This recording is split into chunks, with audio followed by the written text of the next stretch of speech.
All right, riding home, practice. We're back. I'm not going to drive because I want to look at my notes. I want to look at this roster. Georgia practice observations. I just got out of the media viewing period of Georgia's first fall practice this season. We got about 15-ish minutes. Got to see a few different drills. And I'll explain kind of the way practice works in just a second too before I dive into it, because it's very organized. They're still going on right now. I'm probably, sitting in my car. I'm probably 200 feet away from them-ish, something like that. So it's still going on. It's a cloudy day out here. It's, the humidity is up in Athens, Georgia. You know how it is. And we're ready to get back into this thing, man. We got football is coming soon. I'm excited about it. I know you guys are excited about it. So let's talk about today. Ryan Curley from Dog Post here. Before I jump into this, make sure you're looking at the newsletter and with the link down below. I'm linking that down below, our newsletter. It goes out every single day, sometimes in the afternoon usually, and you get pushed to all those stories that we're doing. We're cranking out a bunch of content on dogpost.com. Of course, our Shopify. I'll put that underneath one Shopify link as well if you want to check out our books and all of the merchandise that you can get as far as autograph stuff, memorabilia that we've got on the Shopify. So just look at that down below. Check that out. Make sure you sign up. It's free to sign up for the newsletter. Make sure you sign up. You want to do that. That's how you get notified of these things, man. You want to compete? You want to be a smarter Georgia fan? Come to Dog Posting, and we'll get you right. So, Georgia's practice gets broken down into these periods, and they number them. It's very organized, period 1 through whatever. We got to watch what today was period 3 through 5. We got to see a little bit of 6, and every period, is a few minutes long. They're not all the same, and all the different position groups break off, and they have different drills that they're doing in all those periods. And a lot of the position groups break off into their own rooms or their own parts of the field, and they do their own thing. All the position coaches are out there, and it's very quick. The coaches are talking a lot. There's it's quite the operation. When I'm in there's 2 football fields that they use for practice, and the offense does a lot of stuff on one side, and they're broken up in all the sorts of groups. Defense is getting the other. It's too much to look at for one person, to be quite honest with you, when I'm ingesting all this. And there's just so many players on the roster, the way they have it broken up. But it's almost too much to ingest all at once, just because of all the different groups. But all the coaches were very active today. Trey Scott, Todd Hartley, guys like that, just very verbal into guys' ear. I'll start with the quarterback conversation. Didn't get to see them throw a lot. Got to see them throw, some routes on air, some routes where there's no defender. I didn't think Carson Beck looked that good during that drill. I'll be quite frank. I thought that he was inaccurate. I thought that all the quarterbacks struggled with one very specific route, and it was essentially a deep corner route, right? So deep corner going out, if you don't know what that is. They were all short on that. Brock Vanderd was a little bit to the right. Carson Beck was a little bit short when they were throwing that route. But Carson Beck missed a few throws. But don't get me wrong, the other guys were missing some throws too. I guess when I enter into the practice and I walk in, I guess I'm expecting to see another level from the guy that we think is going to be the QB1. And to be honest with you, I thought that just during the couple drills that we saw, the 15-minute sample size that I got to watch Carson Beck play football today, I didn't think it was too hot. I thought that he was inaccurate. And look, when I say that, he did not miss every single throw. It's not like it was just boom, missed throw, missed throw, missed throw. But he's missing some throws that I thought he'd make. Some throws that, Jake Fromm was really good at that, at throwing that route. But Brock Vanderd missed that specific route as well. He missed a couple. Gunnar Stockton missed a couple deep, but overall, it's early. It's kind of wet outside. I'm not gonna make an excuse for these quarterbacks, but I definitely have seen them do those exact drills and just look more accurate. It's just what it is. I'm sure Kirby's not happy. I'm not gonna assume what he is, but it's tune-up time. It's your final tune-up time is this month. And you get tune-up times every single week, but the final tune-up time is this month. And these players, these coaches are in the grill right now. They're in the grill, right? They're correcting them every single play. What did Kirby say on Wednesday? That they're working on themselves. So this is the time for that. I'm not gonna, that drill didn't freak me out. I just want to point out it's what happened, and I'm reporting. Running back. So I'll stick to offense first. Running backs. Look, you can't take much away from what we saw today, but I didn't. Andrew Paul he looks good, but there was no specific order with the running backs as far as, and there wasn't anything super valuable, to be honest with you, that I saw from that. I think that they're going to ask a lot out of Daijun Edwards in the passing game, right? That's something that I didn't necessarily gather from today, but just something I think is going to happen. I think he's going to take some of that Kenny McIntosh responsibility. You know what? A takeaway I'll say about these running backs, other than the fact that Andrew Paul didn't look limited and didn't really look like he was wearing any sort of brace and looked fine. A little bit on the smaller side, as some of those running backs are smaller, though. When they're standing next to people like Roderick Robinson and Kendall Milton, that is one of my takeaways from the running backs today is Roderick Robinson, man. It's a huge upper body. I think he's going to be a problem between the tackles, whether that's soon for Georgia or in the future for Georgia. Wide receivers, I thought that Ladd McConkey is their wide receiver one, right? Whether he ends up having the most receiving yards or the most targets, it feels like he's their wide receiver one. We're going to get to talk to him today.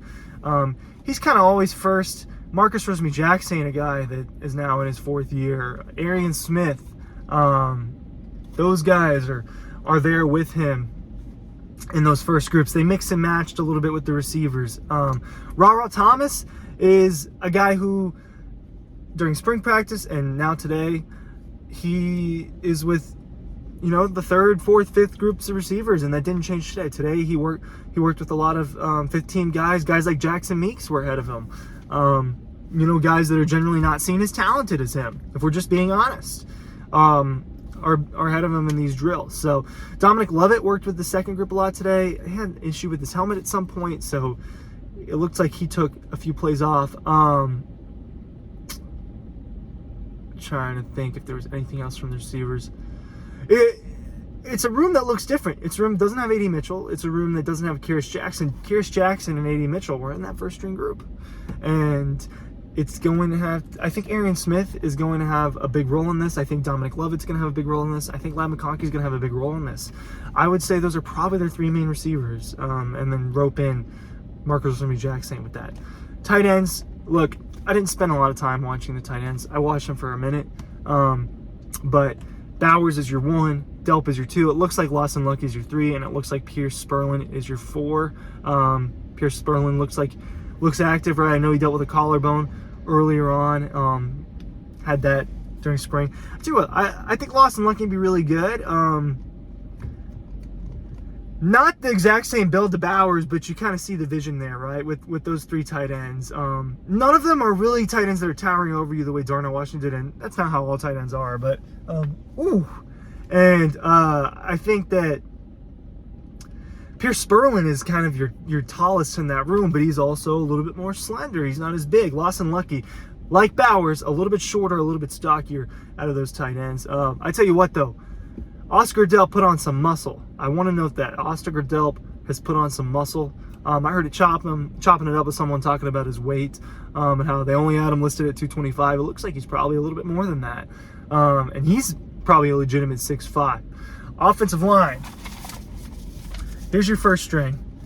Second string was hard for me to see, but what I got from second string, I'll start with that. Second string left tackle, I got Austin Blasky, and then I got 55, which I believe is Jared Wilson, as the backup center, right? But your first string offensive line looks like it's going to be Ernest Green, left to right, Ernest Green, Xavier Truss, Cedric Van Pran, Tate Ratledge, Amarius Mims. And that's a really good offensive line.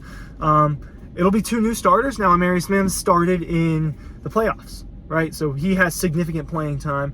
Does he have a significant amount of college football playing time? No, but he has significant playing time. A freak of nature, right? Ernest Green, a guy that's going to be really good in run block, that's That's what we've seen. That's what we hear. It looks like he's winning that left tackle job right now, right? We know Blasky's pushed for that. Competitions are still open right now. Competitions are still open, but it looks like it's Ernest Green. So defense, it's so much harder to make takeaways from watching the defense when you're watching these things because it's just drills and it's you're not getting them to see them guard people. It's really just, there'll be a drill where they'll have to fade around and kind of run in this half circle and go up and high point a ball. Things like that are kind of, does this matter? Yeah, things like that are kind of things that they do during these drills. Defensive back takeaways. I'm going to do that more as a unit. Linebacker takeaways, line takeaways, defense back for this specific one. Just because as far as defense, I thought this was pretty bland as far as things that I learned and saw today. I didn't see Warren Brinson out there, and I didn't see Kamari Lassiter out there. I want to make a note of those two things. I don't know what the reason why they weren't out there today. I want to note a couple of things. It could have been treatment for something minor. It could have been finals. There are summer classes and finals are going on. That's why they moved practice to the morning on Thursday. So it could be something like that. I don't know what the deal is. I will work on trying to find that out if possible. But I didn't see Kamari Lassiter. I didn't see Warren Brinson. And a couple other people didn't, that I spoke to didn't see them either. So I do want to note that. Defensive linemen, the last 2 years you could look at that group and there were just people that just stood out to you. And today that didn't happen to me, but it was just drills. It was just drills. And I just want to point that out there. But when I'm looking at this defensive line room, I just don't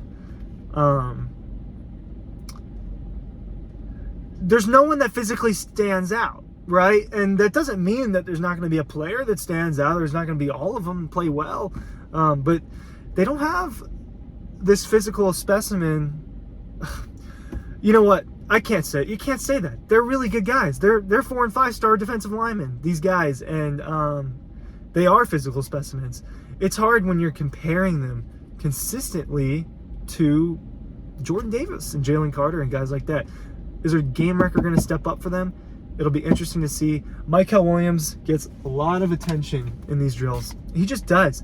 He gets the most attention. Their leading sacker last year. He gets the most verbal reinforcement, positive and negative, every single time. Every single time I see these drills. So I do want to make a note of that. Maybe he's their premier guy on that line next year. I think Michael Williams could be in for a big year too. Linebackers. The inside guys, I don't have any takeaways from what I saw. I don't, other than Xavier Sori,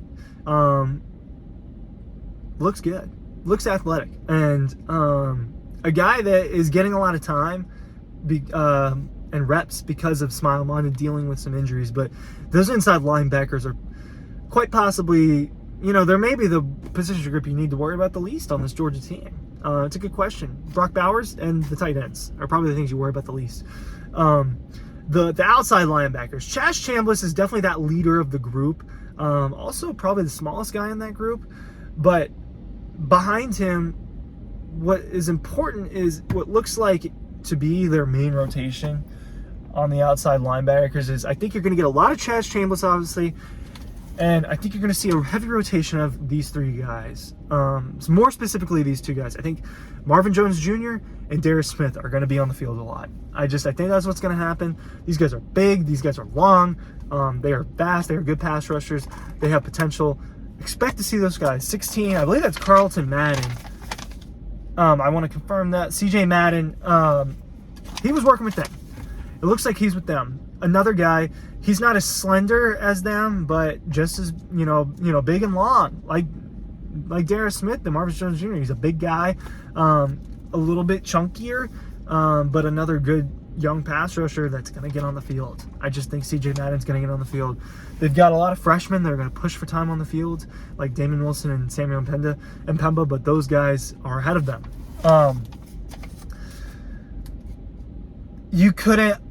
I couldn't make out who was the second cornerback from what we saw. You just can't. And it's probably going to be Nyland Green or Dalen Everett. I'm just not sure which one. If you asked me during the spring, I would have said Dalen Everett, but I don't know anymore. It could be different. Both highly touted guys, right? Nyland Green, a year longer in the program. Safeties, my two biggest takeaways from watching the safeties were athletic takeaways. One, Malachi Starks has put on some weight, some good muscle weight. I'm not talking about fat weight. Malachi Starks has filled out a little bit, and that should be a problem for some people. And Jonel Aguero, I think I'm pronouncing that right, the freshman, number 8 in that safety room, I think is going to get on the field. I think you're going to see a lot of guys get on the field in that defensive back room. The guys we know are going to be on the field the most are going to be Malachi Starks and Javon Bullard as far as the safeties go. But I expect 8 to get some time. Jonel Aguero, Tyke Smith's going to be out there. David Daniel's going to be out there. It's just a matter of who's going to be that third, who's the extra DB. When they're running 5 DBs, who's the extra DB that's out there most of the time? Is it Tyke Smith as your next guy? Because your main 2 safeties are definitely Bullard and Starks. So who's your next guy? Is it Tyke Smith? Is it David Daniel? Is it Jonel? Right? But yeah, it's great to be back. It's good to be back in Athens, getting this thing rolling, and that's what I've got for you guys. It's hard to try to regurgitate all this. There's things. Look, for a minute I want to talk about the coaches just because I didn't get to that. I wanted to earlier. With these things, there's so much information at once. These coaches, Hartley, Trey Scott, all these guys, they are just after it. Boom, boom, just after it. In these guys' ears, 24/7, just the whole time. Boom. And it is something to watch how these guys are in their grill, F-bombing them. It's all that. And they want to fix these little things. They are working on tiny things. They're working on, how long are you waiting to shut off this block? How quickly you shut off this block?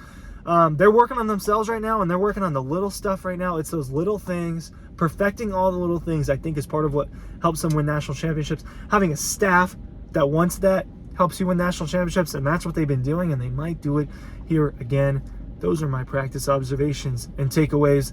Newsletter is down below. Make sure you're clicking on that and signing up for that if you haven't. It is free to do so. Dogpost.com, the story is there. Everyone, make sure you're going to dogpost.com. All right, thank you.